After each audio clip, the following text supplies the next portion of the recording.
اور جنت میں ہر خواہش پوری ہوگی. جنت میں جیسی مسلمان کے دل میں، ایک امتی کے دل میں خواہش ہوگی کہ نبی پاک صلی اللہ علیہ وسلم کی زیارت کروا دی جائے، اس کو کروا دی جائے گی.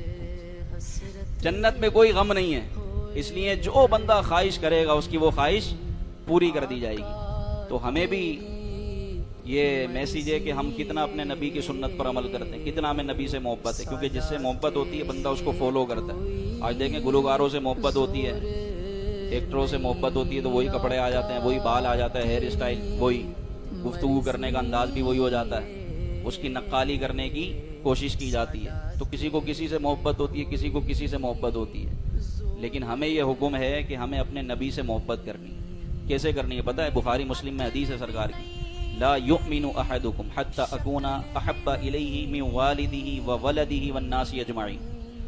حضور فرماتے تم میں سے اس وقت تک کوئی مسلمان نہیں ہو سکتا جب تک کہ میں اسے اس کے ماں باپ سے بڑھ کر، اس کی اولاد سے بڑھ کر، خود اس کی اپنی جان سے بڑھ کر زیادہ محبوب نہ ہو جاؤں. یعنی بندہ ماں باپ سے بڑھ کر، اپنی اولاد سے بڑھ کر، اپنی جان سے بڑھ کر حضور سے محبت کرے تو اس کا ایمان کامل ہوگا.